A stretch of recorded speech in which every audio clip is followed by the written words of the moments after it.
Hello and welcome to the Wisdom and Knowledge broadcast. I'm your host, Jason Hebner, and we're here to talk about people and how people think in particular. So in this broadcast, hopefully you've watched the first one, and that will give you a framework for this one. We're going to talk about the predictability of people. And let's see, we're going to talk about the predictability of people. I've been working on this for a while and trying to think, what's the best way to describe it? What's the best way that I can help people put personality in its right perspective?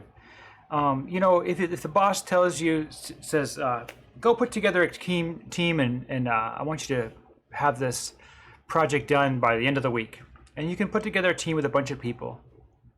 If you know their personality types, you can predict how the team will function. And wouldn't that be great if you could have some sense of how the team is going to operate? Also, what about a spouse? You're going to choose a spouse for the rest of your life. If you understand the personality type of that person that you're interested in, you can predict how you and they will relate. Will it be a high energy relationship where it just costs you on a daily basis and it takes many years to come to the point of equilibrium?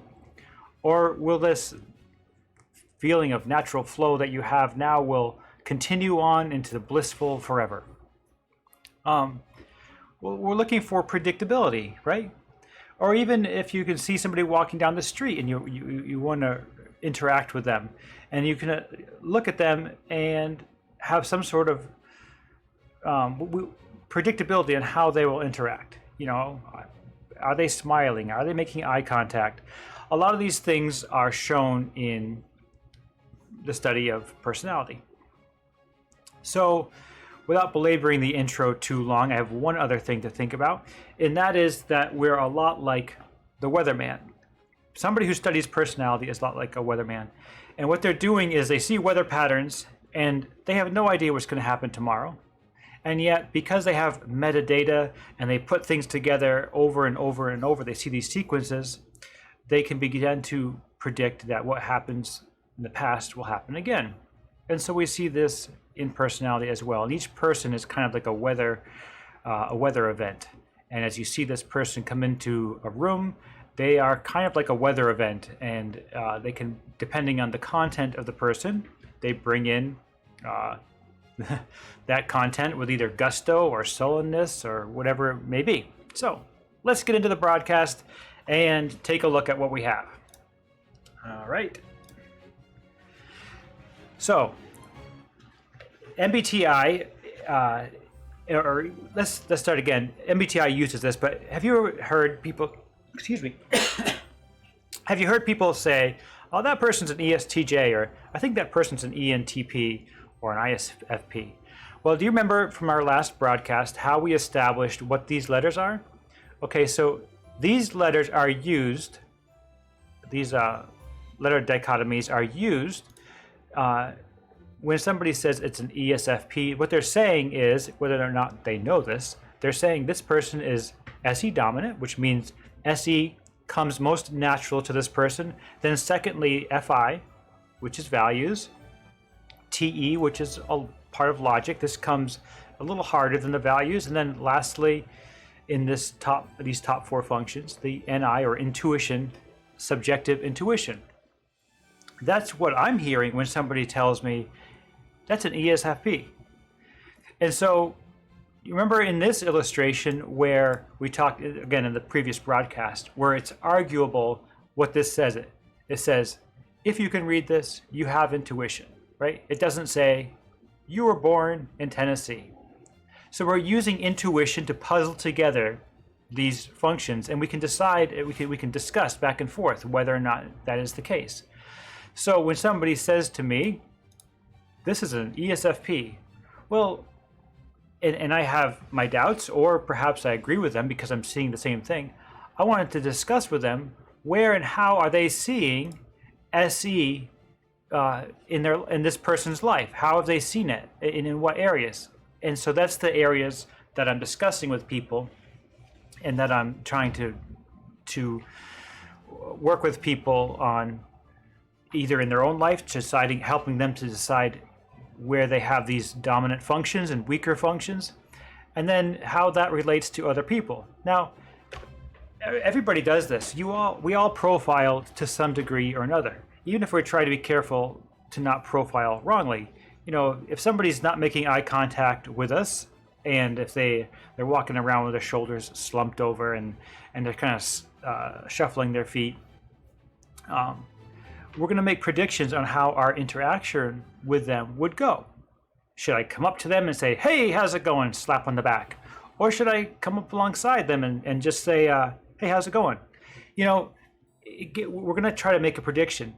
So in the realm of personality, this is more for building teams. This is more for assessing how relationships will go, or how to proceed on a relationship. Maybe you have a broken relationship between a spouse or children, or in your church group, maybe there's some sort of fallout, and you have to, you got the troublemaker over here, or the person who's trying to bring unity, and you want to relate to that person.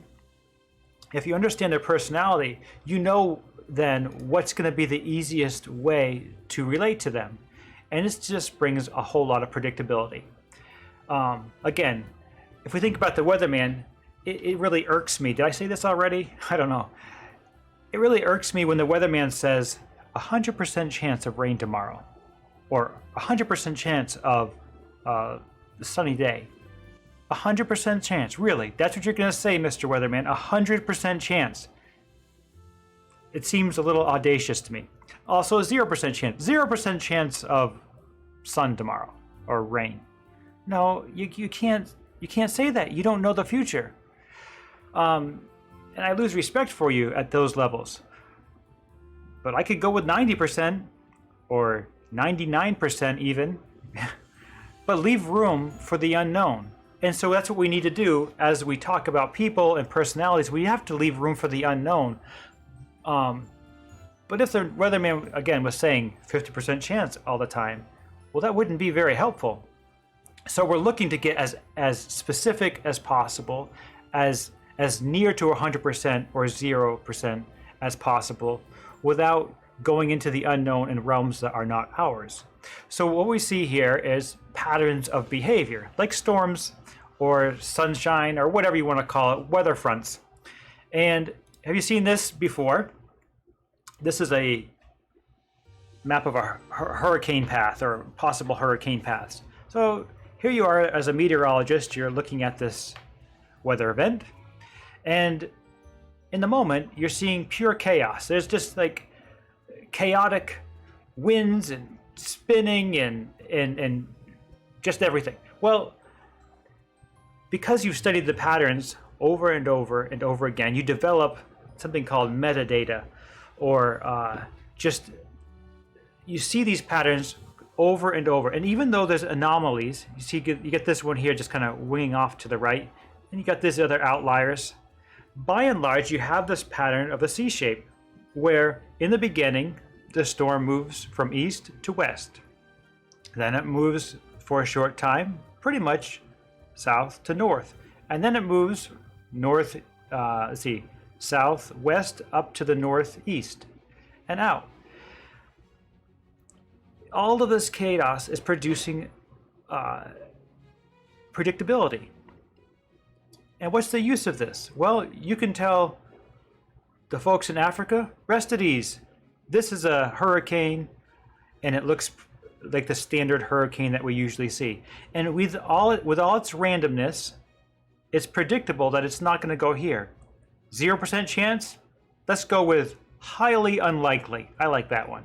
Highly unlikely. Highly unlikely that it's going to get up into these areas. Is it going to hit Florida? Very likely. So this is the same thing. There's no difference between this in what we're trying to do here. We're trying, but with the exception of these are different weather patterns. These are different patterns of people. So this is one specific pattern. That is to say, it's a C shape and is kind of describable with its anomalies. All of these individuals are specific people with their own specific patterns.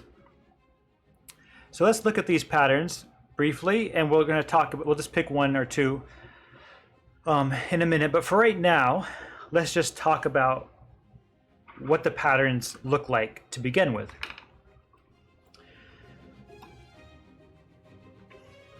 So to start with, we're going to talk about these functions, okay, these functions here, as amounts of time that the person is using them, because, hey, it's easy to use them. So they use them a lot. They find it efficient in their life to use these functions. And so far, so good. And so we call the first one, or the most used function, the dominant function, and then followed by the auxiliary, tertiary, and inferior.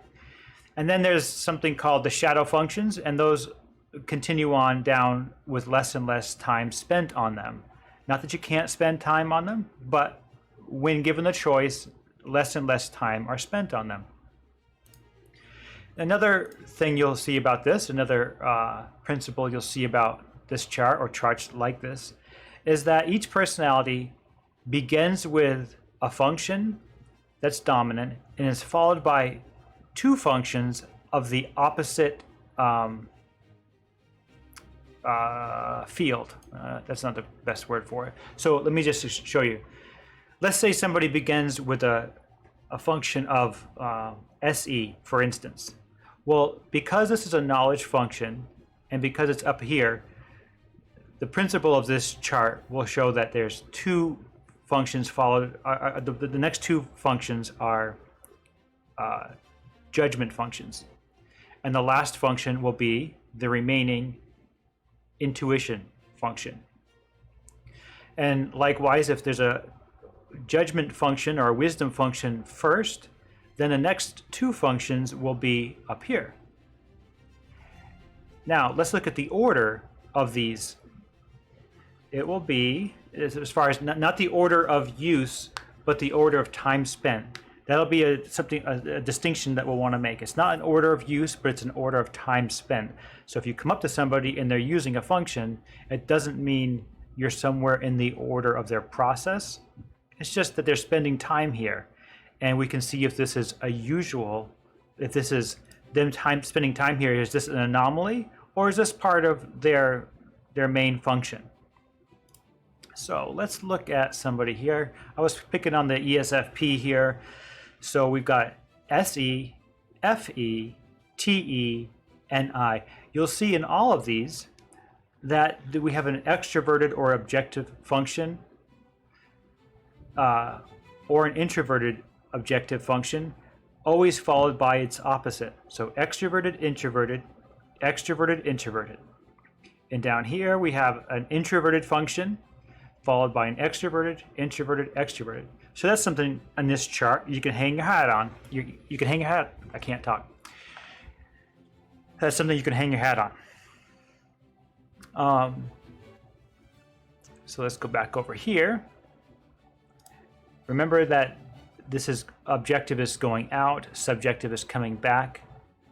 And go with an example here. Objective sensing, maybe wearing ties, is an objective sensing thing where if you're going to go to a business meeting, the culture says wear a tie because the group wants to see that on you. It shows something that you have a respect for the group. And so this person says, look, no problem, objective sensing, I'll put on a tie. Subjective sensing says, I hate ties. I don't like ties, personally, so I'm not going to wear one. So when they put on a tie, and they're scratching at their neck and everything, well, what they're dealing with SI, subjective sensing, being in submission to extroverted sensing. So you're going to a wedding, right? Well, the SI, right now, SI is presenting when they're like, I don't like this tie. I don't like ties. That's SI. I don't like ties. I'm making a judgment. So it's a value judgment down here. I don't like them. But they don't like the feeling of them, which is a sensory thing. So somebody else might say, shoot, I love ties. In fact, you see them maybe either in ties or some, they always like to you can see these folks because they enjoy dressing well for the group, giving it a good experience. And they're using an SE function. All right, I don't want to get too sidetracked here. That was just showing that the first function is going to be the dominant function. It's going to be either knowledge or wisdom. The second one will be the opposite. You'll see that in all of these. Again, here's the order of time spent, but then you might want to think it a little more jumbled like this, because time spent might be here, but when you approach them and talk to them, there might be some other function that they're exhibiting. And you don't want to just say, aha, I know their personality type because they're exhibiting these functions. No, you don't know where you are in these patterns. Now, let's look at these folks. Some things that can jumble you out of this pattern is stress or trauma. If somebody's under great stress or great trauma, they may not be using any one of these. They may have tried these and that got them into the trouble in the first place. So this fella here who's using TE dominant, he may switch over to using TI, which is subjective logic. But the point is, he's not going to want to stay there over long periods of time. He would prefer to be using TE. Now, here's some character. This is why this particular chart is useful. This is one that C.S. Joseph primarily has made, although I've added color, I've changed the title, and done little things here and there. But by and large, this is a compilation of C.S. Joseph's work and others before him. But what we have here, Dr. Linda Behrens, I think she's worked on some of these interaction styles, but what we have here is that when you find somebody being direct in their comments, like they're running out of milk and the milk is low in the refrigerator, they say, and they know you're going to the grocery store, they'll say, hey, pick up some milk while you're there. That's a direct comment. Hey, pick up some milk while you're there. That's direct. Okay? You'll find other people, when given the chance, they'll be informative, okay, as opposed to direct. And they'll say, when the milk is getting low, they'll say, are you going to the grocery store? Yes. Okay, just so you know, the milk is low. When people start off with, just so you know, they are exhibiting an informative behavior. Just so you know, I want you to know, here's information. And they would prefer that you figure out what to do with it. You're going to the grocery store? I'm going to inform you that we are low on milk. So when you see a pattern of behavior there, then you can say, okay, this is a direct person, or this is an informative person. And then you eliminate 8 of the possible functions. And so direct, you can try to assess why that is. I've found in this chart, by and large, the direct people have objective judgment. TE, this person doesn't, but then this person does. TE, FE. Here, this is a knowledge function, so the first judgment function is also objective. Objective. This one doesn't have it, but this one does. Objective. So you're on your way to understanding the person if you hear them speaking in direct terms, or if you see them or hear them being informative. And then it continues on, initiating versus responding.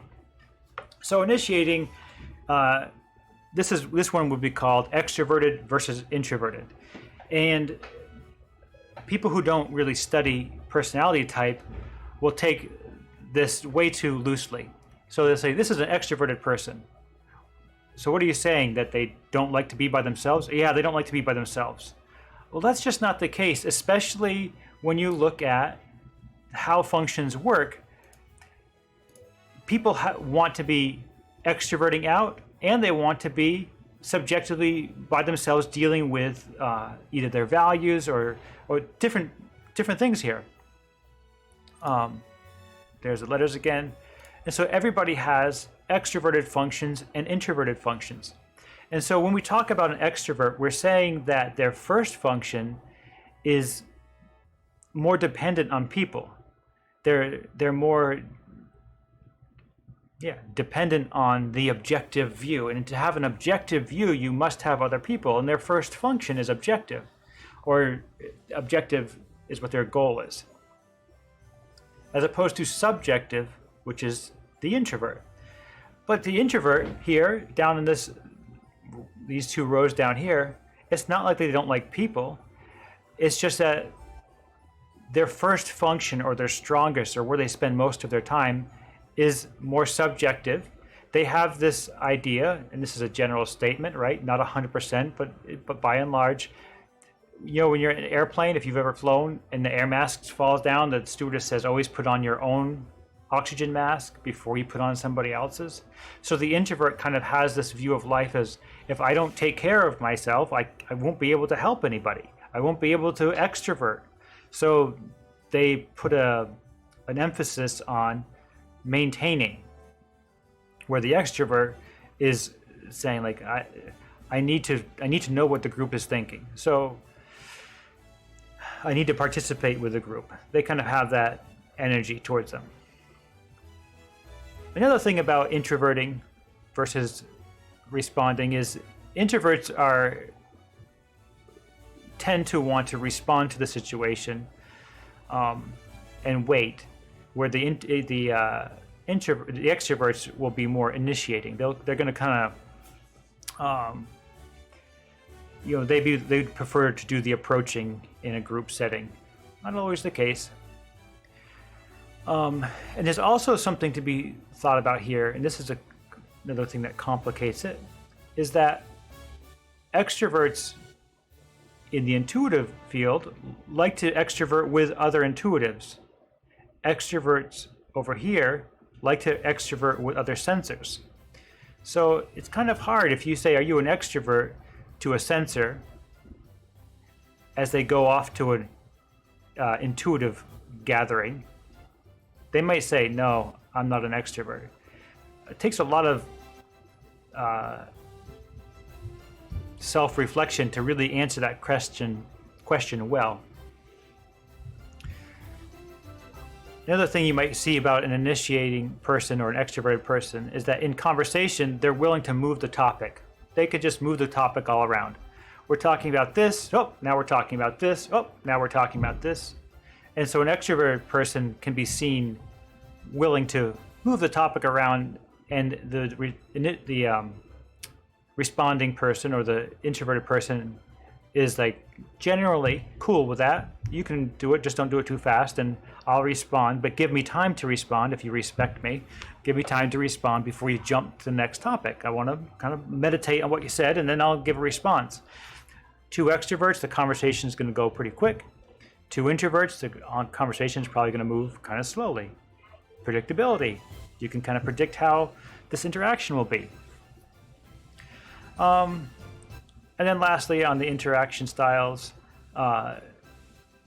outcome versus progression, or control versus movement. These are kind of describing two of the same interactions.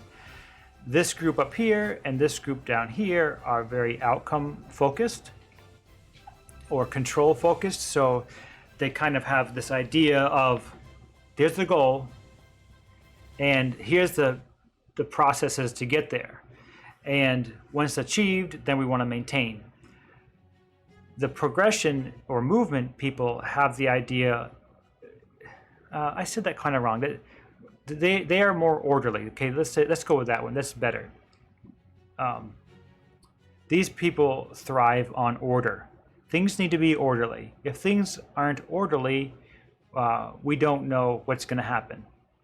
These people in here, they're focused on growth or improvement. And if they're focused on improvement and they see order can be scary if improvement isn't being recognized or if improvement isn't being accounted for. So they can introduce chaos or want to introduce chaos to kind of help growth come about. So they see the order. If there's too much order, they'll see it as stagnation, and stagnation is stressful to this group. And order too much order can cause stagnation. Too much chaos, well, you're not going to get anything done. So there's a balance between these two groups, but you'll see where one person tends towards preferring order, and the other one, it's not really chaos. It's like movement is just really important to this group down here. Growth, and with movement and growth, those, like as a tree is growing, you're going to have stresses put upon it. There's going to be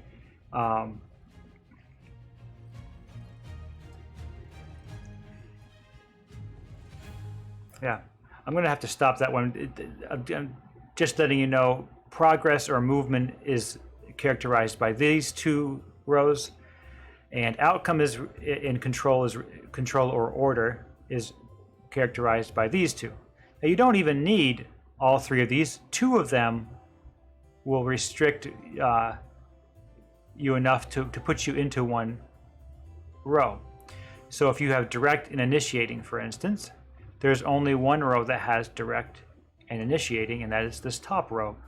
Direct and responding, responding informative, informative initiating. See, so you're already here. So when you see somebody exhibiting direct and initiating, you can expect that they're going to be in this top row and have these functions. And then once you've established that, you can work down here. Are we going to find out, are these sensing people really relying on the five senses and either subjective sensing or objective sensing here? Or are they going to be intuitive, loving to puzzle things together and talk about the things that aren't seen? For instance, as we saw in this illustration, are they willing to work on the truth of this? What's the truth of this? The truth of this, I say truth. What's the message here? If you can read this, you have intuition. Like, something's being communicated here, but it's more than what meets the eye. These people here want to get behind, they want to peel back the cover and talk about the why rather than the what. The sensors want to talk about what is, and these people want to talk about why and what it means. So if you've found somebody to be direct and initiating, and you put them in these rows, and this is over time, right? Don't just jump to a conclusion. You listen to them and see, are they often direct or are they not so often direct? And we're looking for dominant functions. Then, having established whether or not they're concrete, which is the sensor, or abstract, the intuitives, then you can ask another question. Are they interest-based or are they systematic? Interest-based or systematic. So interest-based, that's more characteristic of a judgment function that is introverted. Not always, and we'll see some exceptions. But so in this one, you'll see FI, it's a judgment function, judgment function, judgment function, judgment function, all introverted. So you can see that interest then kind of characterizes the sensors into this pattern, and they're also all the P's. Over here, there's a little bit of an exception. The interest is FI, but this group is more characterized by values, and this group is more characterized by logic. So it's still interest. You'll find that these people are more interest-driven because they're kind of following values, where these people are trying to follow the logic predominantly. Let's go to a different one. Let's go to pragmatic versus affiliative. Affiliative basically means as related to people, where the intuitive people who are focused on relationships and people tend to be in this column, and the pragmatic people who are more into function and what works, systems, they feel a little more at ease with a computer, perhaps. They feel like there's less, they have to deal with dealing with affiliation less. I take it back. Can I take it back? Can you strike that from the record? No. Okay. pragmatic. They're focused on what works. Okay, these are focused on what's going to make the relationship good. These are what works. Okay, and you can see both are needed. Both are needed because one is talking about the logic, one is talking about the values. So both are needed, not to disrespect either one, but for wisdom, we need both. It's just that these people, the first thought towards their minds are, how will this affect the relationship? And they're asking, how will this work? Pragmatic, affiliative. Yeah, I think that's it for now. That's talking about the patterns. What we'll see in different individuals is certain patterns, and they become predictable. So we can take this person here, an ENFP, and pair him up with an ISTJ or a ESFJ and look, okay, this person's looking at objective values, this is looking at subjective values, so they might have give and take there, okay? If they have the highest regard, then this person might want to see, how does your subjective values align with your highest regard? I think we both have the same highest regard. How is that aligning? Tell me how you get there. I appreciate that. FE. Let's go with this person, subject SI. Actually, this is going to be a little bit of competition, potentially. This person here deals with introverted sensing, okay? Trying to judge which one, of all the choices, which choice is best for them. Well, this person here, down at this level, is trying to figure out which choice is best for them. And this person up at this level is trying to figure out which choice is best for them. So competition might be the wrong word. But they're a little bit of, it's gonna cost more. That's what I'm trying to get to. Do you hear me? Listeners, it's just gonna cost more on an energy level for them to, one of them to give their time, okay, SI, one of them, if they're gonna give to the other person, it's gonna cost more. No problem. Perhaps they're perfectly willing to do it, but it's gonna cost them more. It's not gonna come as naturally, so it's predictable. I like it. Ask questions, fire away.